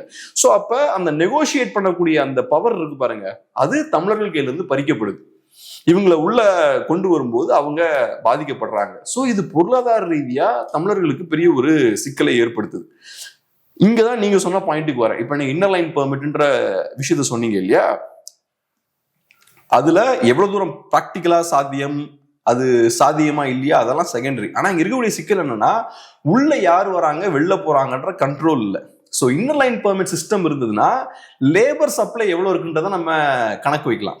ஓகே, 1000 பேர் உள்ள வராங்கன்னா எக்ஸ்ட்ரா நம்மளோட லேபர் ஃபோர்ஸ்ல எக்ஸ்ட்ரா ஒரு 1000 பேர் உள்ள பூந்துருக்காங்க, அது நமக்கு கரெக்டான அளவா அதிகமா, ஓகே ரொம்ப அதிகமாச்சுன்னா என்ன ஆகும், நான் சொன்ன மாதிரி நம்மளோட தொழிலாளர்களோட சம்பளம் வந்து கம்மியாக ஆரம்பிச்சிடும், நம்மளோட ஜாப்ஸ் அவங்க கையில் எடுக்க ஆரம்பிச்சிருவாங்க. ஸோ கரெக்டாக அந்த பேலன்ஸை மெயின்டைன் பண்றதுக்கும் இன்னலைன் பெர்மிட் சிஸ்டம் வந்து ரொம்ப யூஸ்ஃபுல்லா இருக்கும். நீங்க சொன்ன மாதிரி லா அண்ட் ஆர்டர் சிச்சுவேஷனை மெயின்டைன் பண்றதுக்கும் அது யூஸ்ஃபுல்லா இருக்கும். பட் அது எந்த அளவுக்கு சாத்தியம்னு தெரியல. சின்ன சின்ன மாநிலங்கள் அதை பண்றாங்க, எந்த அளவுக்கு அது ப்ராக்டிக்கலா பாசிபிள்னு தெரியல. பட் ஏதோ ஒரு சிஸ்டம் வேணும். பிடிச்ச மாதிரி வரலாம், பிடிச்ச மாதிரி போகலாம் அப்படின்னு இருந்தா பொருளாதார ரீதியாகவும் நமக்கு பெரிய பின்னடைவை ஏற்படுத்தும், நிறைய சோசியல் டென்ஷன்ஸை இன்க்ரீஸ் பண்ணும். இங்க தமிழர்கள் ஏற்கனவே இருக்காங்க, ஸோ உள்ளூர்காரங்களுக்கும் வெளியிருந்து வரவங்களுக்கும் இடையே மோதல்களையும் அது அதிகப்படுத்தும். ஸோ அதனால இதை கண்டிப்பா ஏதாவது ஒண்ணு பண்ணியாகணும். பட் அதெல்லாம் தாண்டி முதல்ல தமிழ்நாடு அரசியல் நம்ம கண்ட்ரோல்ல இருக்கணும், தமிழர்கள் கையில இருக்கணும். இப்ப இல்ல இப்ப இல்ல, இன்னும் கம்ப்ளீட்டா இல்லாம ஆயிடக்கூடாது. இப்ப சீமான் அவர்கள் சொன்னார் இல்லையா, அவர் வந்து ஈழ எடுத்துக்காட்டு தான் முன் வச்சார். இது அந்த மாதிரியான கதை தான். ஸோ அதனால கேர்ஃபுல்லா இருக்கணும். இதை ரொம்ப விஜிலண்டா நடக்கக்கூடிய ஒவ்வொரு விஷயங்களும் ரொம்ப விஜிலண்டா நம்ம வாட்ச் பண்ணணும், மக்கள்கிட்ட எடுத்துட்டு போகணும். மெயின் ஸ்ட்ரீம் மீடியா அதை கவர் பண்ணாது. பார்க்கக்கூடிய ஒவ்வொரு பார்வையாளர்களும் இந்த மாதிரியான செய்திகளை மக்கள்கிட்ட கொண்டு போகணும். இந்த வீடியோ பார்த்து இதை கொண்டு போகணும்னு நான் சொல்ல வரல. நீங்க இதை பாருங்க, பார்த்ததுக்கு அப்புறம் அதை பத்தி நிறைய ரிசர்ச் பண்ணுங்க, நிறைய இன்னும் புரிய வரும். அதை மக்கள்கிட்ட போய் கண்டிப்பா அந்த விஷயத்த கொண்டு போய் சேர்க்கணும். இது ரொம்ப சீரியஸான ஒரு விஷயம். அடுத்ததாக நேற்று ஒரு நியூஸ் வந்து பரவிட்டு இருந்தது. என்ன அப்படின்னா, அண்ணாமலை அவர்கள் வர சட்டமன்ற தேர்தலில் போட்டியிட மாட்டார் அப்படின்னு சொல்லி ஒரு நியூஸ்லாம் போயிட்டு இருந்தது. ரொம்ப அதிருப்தியில இருக்கார் அப்படின்னும் சொல்லப்பட்டுச்சு. ஏன் அப்படின்னா, அதிமுகவோடு கூட்டணி வச்சதுனால அந்த வாக்குகளை வாங்கி என்ன எம்எல்ஏ ஆகணுமா அப்படின்ற ஒரு மனப்பான்மையில 26ல் அண்ணாமலை அவர்கள் சட்டமன்ற தேர்தலில் போட்டியிட மாட்டார் அப்படின்னு வந்து நிறைய நியூஸ்லாம் போயிட்டு இருக்கு. எப்படி பார்த்துருக்கேன்? அவர் கன்ஃபார்ம் பண்ணிட்டாரா? அவர் எதுவும் கன்ஃபார்ம் பண்ணல. ஆக்சுவலா அவரு போட்டியிடாம இருந்தாருன்னா அது நல்ல ஒரு ஸ்டாண்ட் அண்ணாமலை அவர்களோட பாயிண்ட் ஆஃப் வியூல இருந்து. ஏன்னா அண்ணாமலை அவர்களை பொறுத்தளவுல, நான் பார்த்தளவுல அவரோட அரசியலை நான் ஏத்துக்க மாட்டேன், பாஜகவோட அரசியலையும் நான் ஏத்துக்க மாட்டேன். ஆனா ஒரு லீடரா அண்ணாமலை அவர்களுக்கு ஒரு விஷன் இருக்கு, ஒரு சொசைட்டி எந்த ரூட்ல போகணும் அப்படின்ற ஒரு விஷன் இருக்கு அவருக்கு. அவரோட கட்சி அதிகாரத்தை கைப்பற்றுவதுன்னா கைப்பற்றுறதுக்கு என்ன பண்ணும் அப்படின்ற ஒரு விஷனும் இருக்கு. ஸோ அந்த வகையில அவர் காம்ப்ரமைஸ் பண்றதுக்கு எப்பவுமே ரெடியா இல்லாத ஒரு தலைவரா இருக்கார். ட்ரெடிஷனல் பொலிட்டிஷியன்ஸ் பார்த்தோம்னா வாய்ப்பு கிடைக்கும் போதெல்லாம் சமரசம் பண்ணுவாங்க, அவங்க தேவைக்கு ஏற்ற மாதிரி சமரசம் பண்ணுவாங்க. அண்ணாமலை அவர்கள் ஸ்டார்டிங்ல இருந்தே காம்ப்ரமைஸ் அப்படின்ற விஷயத்த அவரு பெருசா பண்ணல. சீமானும் அதை பண்ண மாட்டாரு. சீமானும் காம்ப்ரமைஸ் வரல. காம்ப்ரமைஸ் அப்படின்ற அந்த விஷயம் பண்ணாம இருந்தீங்கன்னா ஷார்ட் டேர்ம்ல நிறைய இழப்புகளை ஃபேஸ் பண்ணுவீங்க, லாங் டேர்ம்ல உங்களுக்கு கெயின் அது கொடுக்கும். பெரிய பெரிய லீடர்ஸ் எல்லாம் பாத்தீங்கன்னா ஷார்ட் டேர்ம்ல காம்ப்ரமைஸ் பண்ண மாட்டாங்க, லாங் டேர்ம்ல பெரிய அளவுல அவங்க அறுவடை செய்வாங்க. அறுவடை நான் சொல்றது பினான்சியலா இல்ல, அதிகாரத்துக்கு வரக்கூடிய அந்த விஷயங்கள்லாம் நடக்கும். ஸோ அந்த வகையில இவரும் பார்க்கும்போது அவரோட அந்த இமேஜ் வந்து எந்த வகையிலையும் அடிபற்றக்கூடாது, அரசியல் காம்ப்ரமைஸ் ஆயிடக்கூடாது அப்படின்றதுல அவர் ரொம்ப கவனமா இருக்காரு. இப்ப கூட பாருங்க, ஃபர்ஸ்ட் அதிமுகவோட அலைன்ஸை உடச்சு விட்டாரு, அது ஐடியாலஜிக்கல் காம்ப்ரமைஸ், அதை தட்டி காலி பண்ணார். அதுக்கப்புறம் இப்ப அலைன்ஸ்ல போகும்போது அவர் விலகிக்கிட்டார். ஸோ நான் அஃப்கோர்ஸ் பார்ட்டிக்கு தேவை இருக்கு, அதை பண்றாங்க, பட் எனக்கும் அதுக்கும் எந்த சம்மந்தமும் கிடையாது, நான் அந்த கேம்ல கிடையாது அப்படின்ற மாதிரி விலகிட்டார். இப்போ அவர் எம்எல்ஏ சீட்டு வாங்கி கண்டெஸ்ட் பண்ணாருன்னா அவரு அதிமுகவோட தயவுல கண்டெஸ்ட் பண்றதா தான் அது பொருள் இல்லையா? நீங்க மிஸ்டர் கிளீன்னு சொல்லிட்டு அதிமுக தயவுல தான் நீங்க கண்டெஸ்ட் பண்றீங்க, அவங்களோட ஓட்ஸ் தான் உங்களுக்கு வருது, உங்க கட்சிக்கான ஓட்ஸ் கிடையாது. அதுவும் இருக்கும், பட் அதை தாண்டி அதிமுகவோட ஓட்ஸும் உள்ள வருது. ஸோ அதுல ஒரு காம்ப்ரமைஸ் இருக்கீங்க. நீங்க பேசினதுக்கு நேர் எதிரான விஷயம் அது. நீங்க சொன்னது என்ன, திராவிட கட்சிகள்லாம் கரப்ட் அப்படின்றதுதான் உங்களோட பழைய வாதமா இருந்தது. இப்ப அதையே மீறி நீங்க அதிமுகவோட அலைன்ஸ் வச்சு அந்த அலைன்ஸின் சார்பா நீங்க போட்டியிடும் போது அது உங்களோட ஐடியாலஜி காம்ப்ரமைஸ் ஆனதை காட்டக்கூடிய ஒரு விஷயம். ஸோ அந்த இடத்துல நான் இந்த எலெக்ஷனை ஸ்கிப் பண்ணிடுறேன், நான் கண்டெஸ்ட் பண்ண மாட்டேன் அப்படின்ற ஒரு இடத்துக்கு வந்தாருன்னா அது அவருக்கு ஒரு கிரெடிபிலிட்டியை சேர்க்கும். அது ஓகே. இப்போ இவர் முடிவு பண்ணி ஒரு விஷயத்த செய்ய முடியுமா தேசிய கட்சியில அப்படின்னு எனக்கு தெரியல. ஏன் அப்படின்னா, அதிமுக கூட நாங்க கூட்டணி வைக்க போறோம் அப்படின்னு அமித்ஷா முடிவு பண்ணார் அப்படின்னா அண்ணாமலை தடுக்க முடியாது. கண்டிப்பா அவங்க வச்சிருவாங்க, தலைவர் கூட மாத்திட்டு கூட அவங்க வச்சிருவாங்க. ஸோ அதுதான் வந்து ஃபேக்ட். அப்படி இருக்கும் பொழுது நீங்க கட்சியில இருக்கீங்க, முன்னாள் தலைவரா இருந்திருக்கீங்க, நீங்க இந்த தேர்தலில் இந்த தொகுதியில போட்டி போடணும் அப்படின்னு தேசிய தலைமை சொல்லும் பொழுது அதை வந்து அண்ணாமலையால மறுக்க முடியுமா? 24ல எப்படிதான் நடந்தது. கோயம்புத்தூர்ல வந்து ஒரு போட்டி போட மாட்டாரு அப்படின்லாம் சொன்னாங்க, ஆனா வந்து லிஸ்ட் வரும்போது ஒரு பேர் வந்துருச்சு. அதான் இப்ப நான் சொல்றது என்னன்னா, அவரு போட்டி போடல அப்படின்ற நியூஸ் வருதுன்னு சொன்னீங்க, அவரு போட்டி போடாம இருந்தாருன்னா அது ஒரு பிரின்சிபல் ஸ்டாண்டா இருக்கும். மேபி அவரு போட்டி கூட போடலாம், நமக்கு தெரியல. ஆனா அவர் போட்டி போடாமல் இருந்தால் அது ஒரு பிரின்சிபல் ஸ்டாண்டா இருக்கும். நீங்க ஏற்கனவே சொன்ன மாதிரி அமித்ஷா அவர்கள் முடிவெடுக்கிறாரு, மோடி அவர்கள் முடிவெடுக்கிறாருன்னா ஒரு ஸ்டேட் லெவல்ல ஒரு நேஷனல் பார்ட்டிக்கு பெரிய ஹோல்ட் இருக்காரு. ஆனா போட்டி போடலாமா வேண்டாமான்றத அண்ணாமலை முடிவெடுக்கலாம், கூட்டணி வைக்கலாமா வேண்டாமான்றத அண்ணாமலை முடிவெடுக்க முடியாது. ஆனா இந்த தொகுதியில நான் நிக்கலாமா நிக்க வேண்டாமா அப்படின்றத அண்ணாமலை கண்டிப்பா முடிவெடுக்கலாம். இன்ஃபேக்ட் இப்ப நிர்மலா சீதாராமன் கேட்டாங்களே, நீ ஏன் கண்டெஸ்ட் பண்ண, என்கிட்ட பணம் இல்லைன்ட்டாங்க. அந்த மாதிரி தான். ஸோ அவங்களுக்கு அந்த லிபர்ட்டி கண்டிப்பா இருக்கு. அவர் பிரின்சிபிளா நிக்கணும்னு நினைச்சாருன்னா டெஃபினட்டா போட்டி போடாமல் அவர் நிக்கலாம். அப்படி நின்னாருன்னா ஏதோ ஒரு பாயிண்ட்ல அதிமுக பாஜக அலைன்ஸ் உடஞ்சு திரும்பவும் பாஜக தனியா ஃபேஸ் பண்ற சூழல் வருதுன்னு வச்சுப்போம். ஏன்னா நீங்க மாற்று அரசியல் தான் நீங்க முன்வைக்கிறீங்க. உங்களோட பாயிண்ட் என்ன, நாங்க ஏதோ ஒரு பாயிண்ட்ல தமிழ்நாடு தான் கைப்பற்றுவோம்னு. அப்ப ஏதோ ஒரு பாயிண்ட்ல நீங்க அதிமுக மீறி செயல்பட வேண்டிய ஒரு கட்டாயம் ஏற்படும். 2024 அதான் முயற்சி பண்ணீங்க, ஒர்க் ஆகல. ஃபியூச்சர்ல அதை பண்றதுக்கான தேவை கண்டிப்பா ஏற்படுறதுக்கான வாய்ப்புகள் இருக்கு. அப்படிப்பட்ட சூழல் வரும்போது நீங்க ஸ்கோர் பண்ணுவீங்க. இந்த டைம் நீங்க காம்ப்ரமைஸ் ஆகாம இருந்தீங்கன்னா அந்த டைம் நீங்க ஸ்கோர் பண்ணுவீங்க. சோ அந்த ஒரு விசாலமான ஒரு பார்வையில இருந்து அவர் அரசியல் அணுகிறாரா அப்படி அது எனக்கு தெரியல. ஆனா அவர் கண்டெஸ்ட் பண்ணாம இருந்தாருன்னா அந்த லாங் பிளானோட அவர் அணுகிறார் அப்படின்றது பொருள். ஓகே. ஆனா இன்னைக்கான அரசியல் சூழல்ல ஒரு சாணக்கியத்தனமும் ஒன்று தேவைப்படுது இல்லையா? அந்த இயல்பான மொழியில் சொல்லணும், சாணக்கியத்தனம் தேவைப்படுதுன்னுவாங்க. எங்க இடத்துல கொஞ்சம் இறங்கணும், எங்க இடத்துல கொஞ்சம் ஏறி போகணும் அப்படின்றது இன்னைக்கான அரசியல். ஏன்னா அன்னைக்கு அரசியல் பண்ணவங்க காமராஜர், ஓமந்தோர ரெட்டியார் அப்படிலாம் அரசியல் கக்கன்லாம் அரசியல் பண்ணாங்க. ஸோ அன்னைக்கு அப்படி ஓகே. ஆனா இன்னைக்கான அரசியல்ல நம்ம அதை எதிர்பார்க்க முடியுமா? அன்னைக்கு அரசியல் பண்ணவங்க அப்படிப்பட்டவங்க தான். ஆனா வரலாறுல காமராஜர் கக்கன்லாம் நிக்கிறாங்க. மற்ற நீங்க சொன்ன சாணக்கியத்தனம் பண்ணவங்களாம் மறந்துட்டோம். ஸோ என்ன எல்லாம் மனிதர்கள் தானங்க. என்ன அன்னைக்கு போட்டு எல்லாம் உத்தமர்களா வாழ்ந்திருப்பாங்க. அன்னைக்கும் இதே மாதிரிதான் அரசியல்வாதிகள் இருந்திருப்பாங்க, இதே மாதிரி கரப்டா தான் இருந்திருப்பாங்க. ஆனா அந்த சாதாரண அரசியல்வாதிகள் மத்தியில காமராஜர் மாதிரியான ஒரு அரசியல்வாதி கொஞ்சம் தனித்த ஒரு நின்னாரு. கரப்ஷன் எதுவும் இல்லாம ரொம்ப எளிமையான வாழ்க்கையை வாழ்ந்தாரு. அண்ணா அவர்கள் டிஃப்ரெண்டா இருந்தாரு. ஸோ இந்த லீடர்ஸ்லாம் இன்னைக்கு வரலாறு மதிக்கக்கூடிய ஒரு தலைவர்களா அவங்க எல்லாம் இருக்காங்க. ஸோ அதனால என்னைக்கும் ஒரு பிரின்சிபிள்டான ஸ்டாண்டை எடுத்தா அது உங்களுக்கு ரிட்டர்ன்ஸ் தரதுக்கான வாய்ப்பு இருக்கு. என்னை பொறுத்தளவுல நான் பர்சனலா பாக்குறது பாஜகவுக்கு தமிழ்நாட்டில் ஃபியூச்சர் கிடையாதுன்றது. பட் இப்ப பாஜக காரங்க ஐடியாலஜிக்கலா ட்ரிவனான பாஜக காரங்க இருப்பாங்கல்ல, கொள்கை ரீதியா ரொம்ப வெறித்தனமா இருப்பாங்கல்ல, அவங்களுக்கு அந்த நம்பிக்கை இருக்கும் இல்லையா? கண்டிப்பா பாஜக பவருக்கு வந்துடும் நம்பிக்கை இருக்கும்ல. அந்த நம்பிக்கை உங்களுக்கு இருந்ததுன்னா நீங்க பிரின்சிபிள் ஸ்டாண்ட் எடுக்கணும் எப்பவுமே. பொலிட்டிஷியன்ஸ் இந்த மாதிரி தான். இப்ப ஓபிஎஸ்லாம் எடுத்துக்கோங்களேன், அவரோட ஸ்டாண்ட் பாத்தீங்கன்னா நீங்க சொன்ன மாதிரி சாணக்கியத்தனம்லாம் அதுல நிறைய இருக்கும். வளைஞ்சு எடுத்து பிரின்சிபிள் அதுல பெருசா எதுவுமே இருக்காது. தேவைக்கு ஏற்ற மாதிரி எல்லா சைடும் போகலாம் அப்படின்றதுதான். இப்ப ஸ்டாலின் அவர்கள் சந்திச்சதுக்கு அப்புறமும் அரசியல் நிரந்தர நண்பர் எதிரிலாம் கிடையாது அப்படின்ற மாதிரி அவர் பேசுறாரு. ஸோ அங்க பிரின்சிபிள்ஸ்க்குலாம் இடமே இல்லை.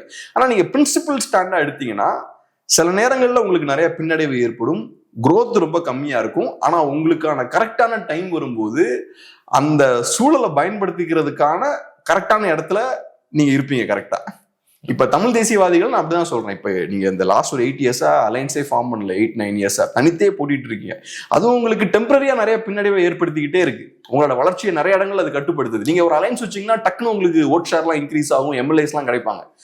ஆனா இந்த காம்ப்ரமைஸை பண்ணாம, இந்த சமரசத்தை பண்ணாம நீங்க கஷ்டப்பட்டு தம் கட்டி நீங்க போராடினீங்கன்னா உங்களுக்கான நேரம் வரும்போது அந்த வாய்ப்பை பயன்படுத்திக்கிறதுக்கான ஒரு கம்ஃபர்டபுளான சொகுசான ஒரு பொசிஷன்ல இருப்பீங்க. மற்ற எல்லாரை விட நீங்க தகுதியானவரா இருப்பீங்க அந்த இடத்துல அந்த வாய்ப்பை பயன்படுத்திக்கிறது. வரலாறுல எல்லாருமே இப்படிதான், பெரிய தலைவர்கள்லாம் இப்படிதான் வருவாங்க.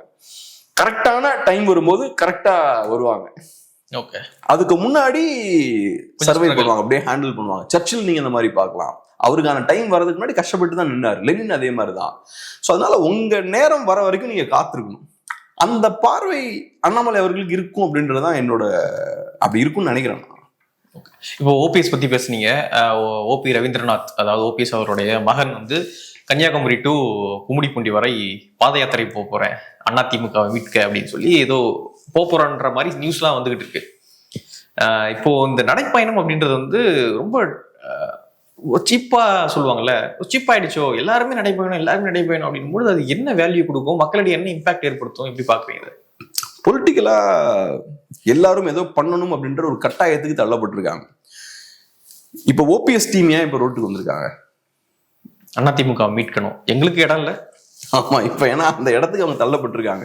மோடி அவர்கள் சந்திச்சிருந்தாருன்னா இந்த பிரச்சனையே இல்லை, வந்திருக்காரு.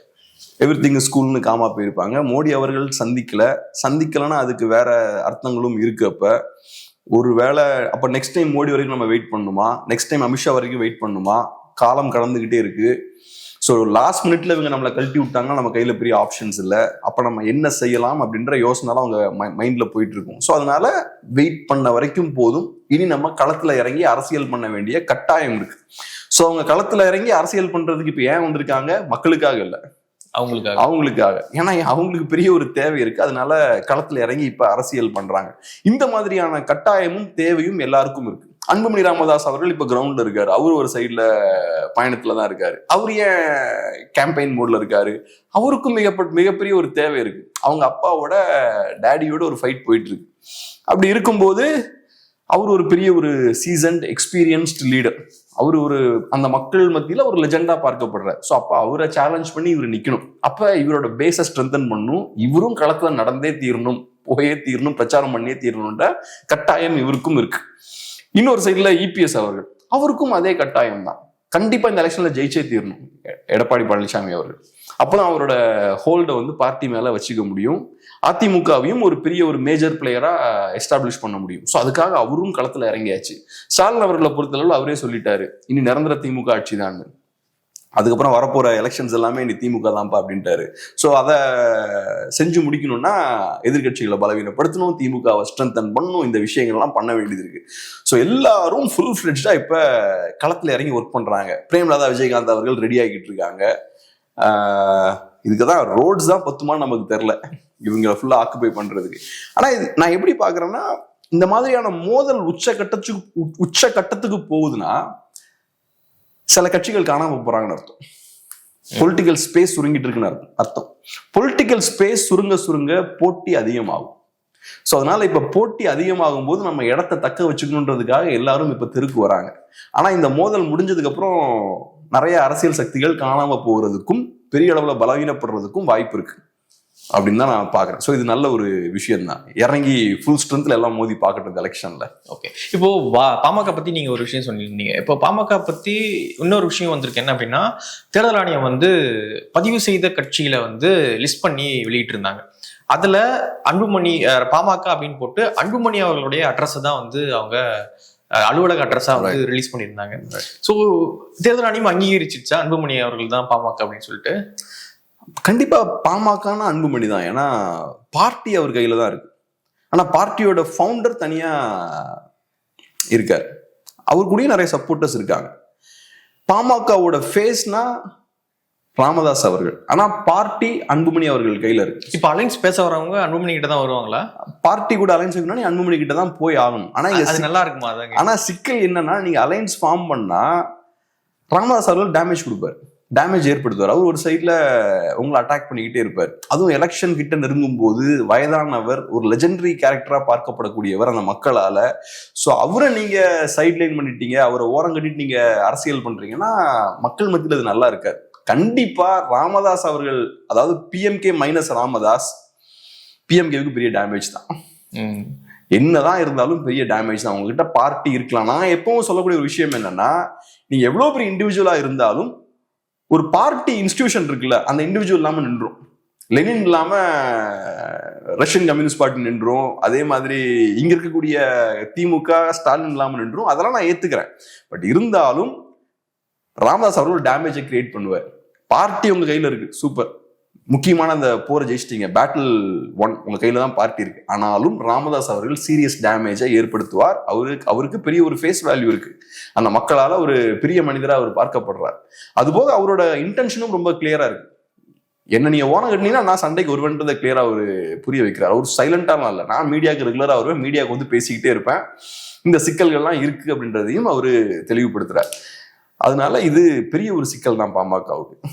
இப்போ ஓபிஎஸ் என்ன சொல்றாருன்னா, மோடி அவர்கள்லாம் மீட் பண்ண ட்ரை பண்ண, ஆனா வந்து முடியாம போயிடுச்சு, பாஜக அசிங்கப்படுத்திட்டாங்க அப்படின்ற மாதிரி பண்ருட்டி ராமச்சந்திரன் அவர்கள்லாம் வச்சு பேச வைக்கிறாங்க. இப்போ நயினார் என்ன சொல்றாரு அப்படின்னா, என்கிட்ட சொல்லியிருந்தா நான் கூட்டு போயிருப்பேன் இல்லையா, வெயிட் பண்ணுங்க, நான் அடுத்த தடவை கூட்டு போயிடுறேன் அப்படின்னு சொல்லி கம் பண்றாரு. இது பெரிய லாஜிக்கலா இல்லை. ஏன்னா இப்போ ஓபிஎஸ் அவர்கள் ஓப்பனா தான் ஒரு ஆஃபரை முன்வைக்கிறார். மோடி அவர்களை சந்திக்கிறதுக்கு எனக்கு விருப்பம் இருக்கு, அந்த வாய்ப்பை தாங்கன்றத ரொம்ப பொலைட்டா இறங்கி போய் பேசுறாரு. கண்டிப்பா இந்த செய்தி மோடி அவர்களுக்கும் போயிருக்கும். ஏன்னா அவர் ஒரு எக்ஸிஎம், பெரிய ஒரு லீடர். இந்த செய்தி அங்க போயிருக்கும். இந்த செய்தி போயும் அவருக்கு அப்பாயின்மெண்ட் கிடைக்கல. ஸோ அப்ப மோடி அவர்கள் பார்க்க விரும்பல. இப்ப நயனார் நாகேந்திரன் அவர்கள்ட்ட சொல்லியிருந்தா அப்பாயின்மெண்ட் வாங்கி கொடுப்பேன் அப்படின்னா அது எனக்கு புரியல. ஸோ அவரே பார்க்க மாட்டேன்ட்டாரு. ஸோ அங்கேயே கேம் வந்து முடிஞ்சிருச்சு. ரெண்டாவது, இப்ப நயனார் நாகேந்திரன் இதெல்லாம் பேச வேண்டிய தேவை என்ன? ஸோ அவரை பொறுத்தளவுல ஓபிஎஸ் இந்த டீம்ல தான் நல்லா இருக்கும் அப்படின்ற மாதிரி அவர் பாக்குறாரு. ஓபிஎஸ் அவர்கள் ஒரு வேல்யூ ஆட் பண்ணுவார் அப்படின்ற மாதிரி பாக்குறாரு. அது உண்மை. ஒண்ணு, அவர் இந்த அலைன்ஸுக்கு கண்டிப்பா வேல்யூ ஆட் பண்ணுவாரு. முக்கியமா நயனார் நாகேந்திரன் மாதிரியான ஒரு லீடருக்கு ஓபிஎஸ் வந்து அவசியம் தான். ஏன்னா அவருக்கு நயனார் நாகேந்திரன் அவர்களுக்கு சவுத்ல பேஸ் இருக்கு. அப்ப ஓபிஎஸ் அவர்கள் அங்க இருந்தாங்கன்னா, இந்த கூட்டணியில இருந்தாங்கன்னா, அது நயனார் நாகேந்திரன் அவர்களுக்கு அது யூஸ்ஃபுல்லா இருக்கும். டெஃபினட்டா அது எலக்டோரலா அது யூஸ்ஃபுல்லா இருக்கும். அவர் ஒரு ட்ரெடிஷனல் பொலிட்டிஷியன், அவருக்கு தெரியும் அரசியல் எப்படி ஃபங்க்ஷன் ஆகுதுன்னு. ஸோ அந்த வகையில ஓபிஎஸ் அவர்கள் அவர் கன்வின்ஸ் பண்ண பாக்குறாரு. ஸோ அவர் சொல்றது என்னன்னா, கொஞ்சம் வெயிட் பண்ணுங்க அப்படின்னு சொல்றாரு. நயனார் நாகேந்திரோட ஸ்டாண்டே அதான். ஸோ இப்பெல்லாம் நெக்ஸ்ட் டைம் நம்ம பாத்துக்கலாம், அடுத்து வரும்போது பாத்துக்கலாம், கொஞ்சம் வெயிட் பண்ணுங்க அப்படின்றாரு. ஆனா ஓபிஎஸ் அவர்களுக்கு இருக்கக்கூடிய சிக்கல் என்னன்னா, வெயிட் பண்ண முடியாது. வெயிட் பண்ணா பஸ் நம்மளை விட்டுட்டு போயிடும். ஸோ வெயிட் பண்ணிக்கிட்டே இருக்க முடியாது. ஸோ ஒரு எக்ஸ்ட்ரீம் எண்டுக்கு வந்தாச்சு. கூட்டணி பேச்சுவார்த்தைகள் போயிட்டு இருக்கு, பரபரப்பா அங்க எங்கன்னு எல்லா பேச்சுவார்த்தையும் நடந்துட்டு இருக்கு. இந்த இடத்துல இன்னும் ஒரு மாசம் ஓபிஎஸ் வெயிட் பண்ண முடியாது. ஸோ ஓபிஎஸ் அவர்கள் ரைட்டு, ஏதோ தப்பு நடக்குது, நம்மள ஆட்டத்துல சேர்க்காம எல்லாம் ஓரம் கட்டுறாங்க, நம்ம அக்ரெசிவா இறங்குவோம் அப்படின்ற மாதிரி இறங்குறாரு. ஆனா மேபி நயனார் நாகேந்திரன் அவர்களுக்கு அது ஒரு தேவை இருக்கலாம் அப்படின்ற மாதிரி பாக்குறாரு. ஸோ அதனாலதான் அவர் இந்த மாதிரி போட்டு பாக்குறாரு. இன்னொரு விஷயமும் தமிழ்நாடு அரசியல்ல போயிட்டே இருக்கு. என்ன அப்படின்னா, தொடர்ச்சியாக எல்லா தலைவர்களும் ஸ்டாலின் அவர்களை மீட் பண்றாங்க. என்ன காரணம் சொல்றாங்க அப்படின்னா, அவரு ஹாஸ்பிட்டல்ல இருந்து வந்திருக்காரு, ஸோ நலம் விசாரிக்க போயிருக்கோம் அப்படின்னு எல்லாரும் ஒரு காரணத்தை சொல்றாங்க. ஆனா அது மட்டும் தான் இருக்குமா? ஏன் இப்ப ராமதாஸ் அவர்களும் மீட் பண்றாரு, சீமான் அவர்கள் மீட் பண்றாரு. ஸோ என்ன காரணமா இருக்குன்னு நினைக்கிறீங்க? இப்ப நலம் விசாரிக்க தான் எல்லாரும் அங்க போய் மீட் பண்றாங்கன்னா, இபிஎஸ் அவர்களும் போய் மீட் பண்ணிருக்கலாம், பிஜேபி காரங்களும் போய் மீட் பண்ணிருக்கலாம். ஸோ மீட் பண்றவங்க எல்லாரையும் பார்க்கும்போது மேபி அவங்களுக்கு ஏதோ தேவையும் இருக்கிறதுக்கான வாய்ப்பு இருக்கு அப்படின்ற மாதிரியும் பார்க்கலாம். எனக்கு சீமானோட அந்த கணக்கு எனக்கு புரியல. என்னை பொறுத்தளவுல சீமான் அங்க போயிருக்க கூடாது. அப்கோர்ஸ் அவர் சொல்றது என்னன்னா, நான் அந்த துக்க விசாரிக்க தான் நான் போனேன்ற மாதிரி சொல்றாரு. அதுல எதுவும் தப்பு கிடையாது, மீட் பண்றதுல எந்த தப்பும் கிடையாது, யாரும் யாரையும் மீட் பண்ணலாம். ஆனா அது வெளியில ஏற்படுத்தக்கூடிய அந்த இமேஜ் இருக்கு பாருங்க, அது என்டிகேவுக்கு டேமேஜ் ஏற்படுத்தும். நீங்க திமுக எதிர்ப்பு தான் அவங்களோட கோர் ஐடியாலஜி. ஏதோ ஒரு வகையில நீங்க அங்க போய் உட்கார்ந்தீங்கன்னா அதை நெகட்டிவா யூஸ் பண்ணுவாங்க. இப்ப டிவி காரங்க யூஸ் பண்றாங்கல்ல, சீமான் அவர்கள் போய் ஸ்டாலினை சந்திச்சாரு, அதுக்கப்புறம் தான் அவர் எங்களை அட்டாக் பண்றாரு. உங்களை அட்டாக் பண்ணணும்னு தான் நேர்ல போய் சந்திக்கணும்னு அவசியம் இல்லையே, போன்லயே பேசலாமே, எதுக்கு நேர்ல சந்திச்சு போட்டோஸ்லாம் ரிலீஸ் பண்ணி அதுக்கப்புறம் வந்து உங்களை அட்டாக் பண்ணுமா? என்ன உங்களுக்கு பிரச்சாரம் பண்றதுக்கு ஒரு வாய்ப்பு ஏற்படுத்தி கொடுக்கறதுக்கா பண்ணுவதெல்லாம்? அதுல ஒரு லாஜிக் இல்லை. ஸோ என்ன பொறுத்தளவுல அதை தவிர்த்துன்னா இன்னும் பெட்டரா இருந்திருக்கும். ஆனா இங்க இந்த ஆட்டத்துல நீங்க என்டிகேவை சேர்க்க முடியாது. என்டிகே கேம்லயே கிடையாது. அவங்க இந்த கூட்டணி நெகோசியேஷன்ஸ்லாம் அவங்களுக்கு ரோலே கிடையாது. பட் மற்ற கட்சிகள்லாம் எடுத்துக்கோங்க, ராமதாஸ் அவர்களா இருக்கலாம், ஓபிஎஸ் அவர்களா இருக்கலாம், பிரேமலதா அவர்களா இருக்கலாம், இவங்களுக்குலாம் இப்ப நடந்துட்டு இருக்க இந்த ஒரு கேம் இருக்கு பாருங்க, ஒரு செஸ் கேம் இப்ப நடந்துட்டு இருக்கு பாருங்க, இதுல இவங்களுக்குலாம் ஒரு ரோல் இருக்கு. ஸோ அதனால ஏதோ ஒரு வகையில் அவங்களுக்கு தேவையும் இருக்குல்ல. ஸோ திமுக கிட்ட நெருங்க வேண்டிய தேவை இருக்கக்கூடிய கட்சிகள் தான் அங்க போறாங்க. அதனால இதை நம்ம வெறுமனே நலம் விசாரிக்க மட்டும் போனாங்க அப்படின்ற மாதிரி பார்க்க முடியாது. ரெண்டாவது, ஸ்டாலின் அவர்களை பொறுத்தளவுல இது அவருக்கு பெரிய ஒரு அட்வான்டேஜ். ஏன்னா இப்ப அவரோட இமேஜ் அவர் பூஸ்ட் பண்ணிக்கிறார். எல்லா தலைவர்களும் எங்களை வந்து சந்திக்கிறாங்க அப்படின்னா ஒரு தலைவரோட அந்த ஸ்டேட்மெண்ட்ஷிப் வந்து இன்க்ரீஸ் ஆகுது, ஸ்டேச்சர் வந்து இன்க்ரீஸ் ஆகுது. ஆனா இது பொலிட்டிக்கலா நீங்க வேற மாதிரியும் டீகோட் பண்ணலாம். நான் எப்படி பாக்குறேன்னா, இது ஸ்டாலினோட வீக்னஸையும் காட்டுது. பப்ளிக்கா அவர் ஒரு ஸ்ட்ராங்கா இருக்கிற இமேஜ் அது கிரியேட் பண்ணுறது ஓகே, எனக்கு புரியுது. ஆனா நீங்க டீப்பா பாத்தீங்கன்னா ஸ்டாலின் அவர்களோட இன்செக்யூரிட்டிய, அவரோட லேக் ஆஃப் கான்பிடன்ஸையும் இது காட்டுது. ஏன்னா இப்போ உங்ககிட்ட ஏற்கனவே ஒரு ஸ்ட்ராங்கான அலைன்ஸ் இருக்கு, 3 எலெக்ஷன் ஜெயிச்சிருக்கீங்க, அதையும் தாண்டி உங்களுக்கு ஊர்ல இருக்க எல்லா கட்சியும் தேவைப்படுது, அதையும் தாண்டி நீங்க எதிர்கட்சியோட அலைன்ஸ் ஃபுல்லா இவ்வளவு அக்ரெசிவா போய் டிஸ்டர்ப் பண்ணுன்ற தேவை ஏற்படுது அப்படின்னா உங்களுக்கு ஏதோ ஒரு வகையில இன்னமும் கான்பிடன்ஸ் இல்லை. அந்த விஷயத்தையும் இது காட்டுது. ஸோ சில நேரங்கள் நான் எப்படி பாக்குறேன்னா, இந்த ஜெயிக்கணும் அப்படின்ற வெறி ரொம்ப அதிகமா இருக்கும்போது தேவையை மீறி நிறைய விஷயம் நீங்க பண்ணிட்டு இருக்கீங்க. உங்களுக்கு ஒரு வேலையை செய்யறதுக்கு 10 பேர் போதும், ஆனா நீங்க என்ன பண்றீங்க, அதே வேலையை 20 பேர் செய்யறீங்க. ஏன்னா உங்களுக்கு பயம் இருக்கு, இந்த 10 பேர் மேபி முடிக்காம போயிருவாங்க, நமக்கு பிரச்சனை ஆயிருமோ, இந்த பயத்துல, இந்த இன்செக்யூரிட்டியில எக்ஸ்ட்ரா இன்னொரு 10 பேரை கொண்டு வந்து நீங்க இறக்குறீங்கன்னு வச்சுப்போம். அப்ப அந்த வேலையை நீங்க சரியா செய்ய முடியாது. ஒண்ணு சரியா செய்ய முடியாது, 10 பேர் செய்யற வேலையை 20 பேர் சரியா செய்ய முடியாது. ரெண்டாவது நஷ்டமும் ஏற்படும். அதோட பாதிப்பையும் நீங்க ஃபேஸ் பண்ணுவீங்க. ஏறக்குறைய அந்த விஷயத்த பண்ற மாதிரியும் எனக்கு தோணுது. கொஞ்சம் ஓவர் ரியாக்ட் பண்ற மாதிரியும் தோணுது. உங்ககிட்ட ஒரு அலைன்ஸ் இருக்கு, ஸ்ட்ராங்கா இருக்கு, அது போக ஊர்ல இருக்க எல்லாரையும் உள்ள கொண்டு வர்றது, அது இதுன்னு ஏகப்பட்ட விஷயங்கள் பண்றது, தேவையை மீறி நிறைய விஷயங்கள் பண்ற மாதிரி எனக்கு தோணுது. ஸோ அது காட்டக்கூடிய விஷயம் என்னன்னா, கொஞ்சம் இன்செக்யூர்டாவும் இருக்காரு. டெஸ்பரட்டா ஜெயிக்கணும் அப்படின்ற அந்த வேகத்துல இருக்காங்க, கொஞ்சம் இன்செக்யூர்டாவும் இருக்காங்க. வெற்றியை 100% கேரண்டி பண்ணும் அப்படின்ற ஒரு இடத்துல இருக்கிற மாதிரி தெரியுது. இப்போ நிறைய அரசியல் கட்சிகள் ஸ்டாலின் அவர்களை மீட் பண்றாங்க. தமிழ்நாட்டில் இருக்கக்கூடிய நிறைய அரசியல் கட்சிகள் வந்து மக்களுடைய நலம் சார்ந்து ஒரு ஒரு முடிவை, ஒரு பொலிட்டிக்கல் நகர்வை எடுக்காம ரொம்ப பர்சனலாவும் நிறைய பேர் எடுத்திருக்காங்க. ஆனா இப்போ இருக்க அரசியல்வாதிகள் ரொம்ப பர்சனலா எடுத்துட்டு நான் இருக்கணும் அப்படின்றதுக்காக எவன் எப்படி போனா என்ன, தொண்டர்கள் அசிங்கப்பட்டா என்ன, அதெல்லாம் கணக்கே கிடையாது. நான் இன்னைக்கு அரசியல்ல இருக்கணும் அப்படின்றதுக்காக ரொம்ப அந்தர்பல்ட்டி அடிக்கிறாங்களோ அப்படின்ற ஒரு பார்வை தான் இருக்கு. குறிப்பாக அப்படின்னா 24 வந்து தேமுதிக அதிமுகவோட கூட்டணி வச்சு போட்டி போட்டாங்க. அதிமுக சொல்லியிருந்தாங்க உங்களுக்கு ஒரு ராஜ்யசபா சீட்டு தரேன்னு சொல்லிட்டு, ராஜ்யசபா சீட்டு அதிமுக தரல. உடனே என்ன பண்றாங்க அப்படின்னா, பிரேமலதா அவர்கள் இவங்களை பார்க்க போறாங்க. ஒரு கொள்கை இல்ல, ஒரு பிடிப்பு இல்ல. திமுக தான் உங்க எதிரி அப்படின்னா, ராஜ்யசபா சீட்டு இல்ல அப்படின்னாலும் அதிமுக தானே உங்களுடைய கூட்டணியா இருந்திருக்கணும். ஆனா உங்களுக்கு திமுக வந்து இப்ப ஆப்ஷனா இருக்கு. ஓபிஎஸ் அவர்கள் காலம்பூரா எதிர்த்துட்டு அரசியல் பண்ண ஓபிஎஸ் அவர்கள், பரவாயில்ல என்னோட இழப்பு அப்படின்னும் பொழுது நான் வந்து ஸ்டாலின் கூட மீட் பண்ணுவேன் அப்படின்னு போய் மீட் பண்றாரு.